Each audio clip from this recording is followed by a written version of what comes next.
On Oli here, and this is my review of The Invisible Enemy, the second story of the 15th season of classic Doctor Who, starring Tom Baker as the fourth Doctor. The Invisible Enemy is the 93rd story overall, it's 4 parts long, and it's written by Bob Baker and Dave Martin. So the plot of this story is as follows. While answering a mayday from a refueling station on Saturn's largest moon, the TARDIS passes through a mysterious cloud. Alarmed, Leela senses a malevolent presence. The danger turns out to be an intelligent space virus, and the Doctor is soon infected and fighting for control in his mind. With the Time Lord incapacitated, Leela's only hope lies on a nearby medical satellite. There comes in the unlikely coupling of an eccentric scientist, Professor Marius, and his dog-shaped computer K9. But can they save the Doctor before he is utterly consumed by the enemy within? So that is the plot for The Invisible Enemy. I think The Invisible Enemy is a great story, and I think it's better than Horror of Fangok in my opinion. I do think that The Invisible Enemy is probably one of the most underrated stories in the Tom Baker era. The production of the story is very good. I like the Titan, the Bio Foundation sets, and the Doctor's brain sets. They all look very good and very creative, especially the sets that took place in the Doctor's head.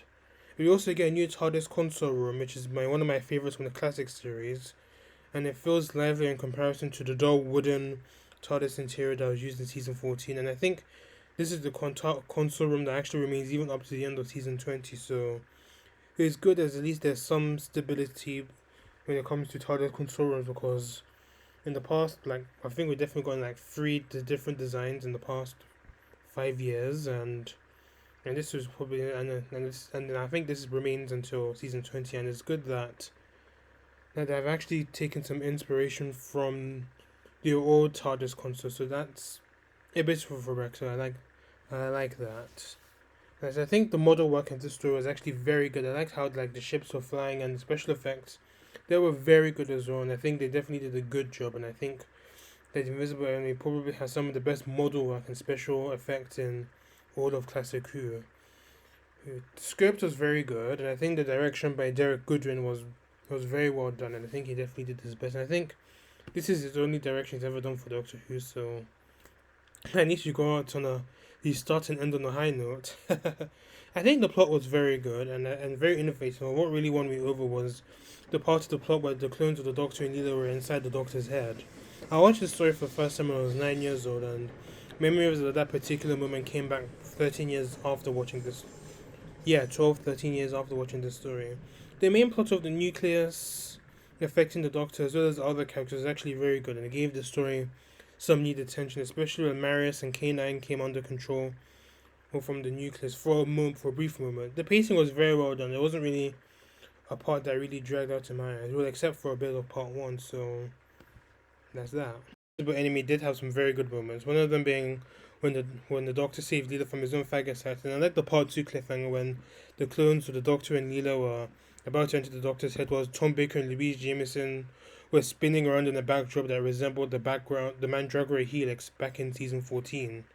And I like the fact that there was the short-lived running gag of Gallifrey being mistaken to be an island was good, was continued in this story. And I also like the part when Kanan's debut and how Kanan was pretty much just dealing damage and on all that. And I like how he was able to at least fend off how he and Leela were able to fend off some of the people that were infected by the swarm, and obviously they couldn't be cured because they were too far gone. So on to the performances of the story, and I think they were all very good. Tom Baker, I think he did a good job in this story, and I think he did a great job when he was under control of the nucleus. Even though he was very grief, I did like the whole tension between like trying to fight to his own mind and giving in to the nucleus itself. Especially there was a part in that's the beginning of part two, and he was clearly affected by this. And I obviously liked how he was twitching whilst the Doctor and Leela were in his head. He and the Leela were in his own head.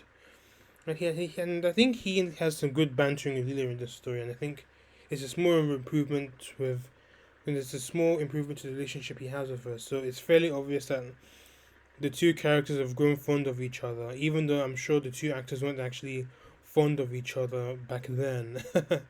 Louise Jameson was great as well, and I think the pairing of her and Kanan was a great call, and you can tell that the two were a great team, and especially when they were taking down the Titan-based trio just before K9 was taken over briefly. We see moments like this later on in the season, and I think having Kanan and Leela together definitely gives us some development as well, because obviously who doesn't love a moment of like woman and her dog and stuff like that. And obviously how it does give some Leela some character development as well, because it definitely gives her like a softer, so we can definitely see a softer side of Leela as we see here with K9, and we definitely see more of that later on in the season. And I liked how Leela was the key to the story's climax, because the antibodies from her clone were used to cure the infected from the control of the nucleus. And we also have a new companion in K9. He's a robot dog that was created by Professor Marius, because Marius is missing his dog back on Earth. So K9 was a companion of his for a sort. He was gifted to the Doctor and Leela after defeating the Swarm in the nucleus, and I like the part when he was under control of the nucleus, how he attacked Leela, but he was able to quickly recover possession and later helped out the Doctor and Leela, especially Leela, to take them out. I think John Leeson did a good job in the story, voicing both K9 and the nucleus itself. So on to the side characters. We didn't have a whole distinct lot, but considering the fact they were still pretty good, we had the ones that were under control from the nucleus. We had Saffron, the Sylvia, Mika. They were Titan base relief members, and we had Lo, the man in charge of the Titan base. They were all under control of the nucleus from the swarm for most of the story, and they ended up dying thanks to the Doctor and, well, Kanan and Leela.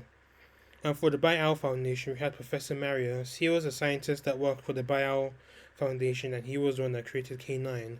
I really like this character, and I think he was a cool character. He becomes a very useful ally to the Doctor, and he was under control for the nucleus for a brief time before the Doctor got K9 to stun him, which allowed the Doctor to use the antibodies that Leela's clone left inside him for him to try and free him from the swarm's control. We had Marius's nurse, a nurse that helped Marius to examine the Doctor. She disappeared on part 4 because she was able to escape before Marius was taken under control by the swarm, and she met up with Leela, and they pretty much did like a clothing switcheroo where Leela pretty much uses the nurse's outfit to try and escape to the TARDIS along with the Doctor and K9. And so I think after that we didn't really see the nurse again. And we had Parsons. He was the assistant of Marius, and he was killed by Lo in part 3. So to be fair, they're all very good side characters, I must admit. So on to the villains of this story. We had the Swarm. The Swarm was a parasitic entity that spreads through electrical impulses and can make contact with the eyes. The infected become the agents of the Swarm, answering to the nucleus, and we obviously have our big bad, the nucleus itself, a crustacean creature that was the control center of the Swarm. It became visible after escaping from the Doctor's brain using the Doctor's tear duct, and pretty much grew to non-microscopic size, and it was later destroyed in the Titan base when the Doctor lit up the atmosphere in the Titan base. I think they were all very good. The Swarm was a good villain, I must admit. I think obviously, as I said before, John Leeson did a very good job voicing the nucleus, but I think the nucleus itself, I'll get to that a little bit later on. So, the faults of this story, I think they mainly lie with the nucleus itself. It looked like a freaking shrimp, I must admit, and I found it too difficult to take seriously. Even Tom Baker was like, I have to act alongside the fucking shrimp, his words. But I don't really blame him for thinking about them. It was a bit ridiculous, and I think more efforts could have been done to make the Swarm look a bit more threatening, but I really don't understand why the costume design pretty much had to go for that design instead of like a scarier looking design, not just fucking shrimp thing that was in the story. So to conclude this review, I think The Invisible Enemy was a great story with a well written plot and very epic model work.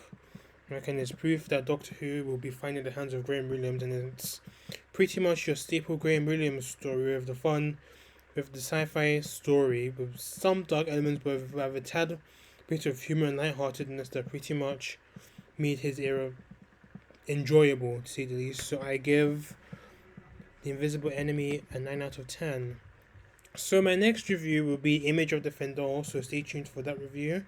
Thank you for watching this review. Please let me know what you thought of The Invisible Enemy and this review itself. Please subscribe to my channel if you haven't done so already, and please feel free to join my Discord server in the description box below. Until then, see you later.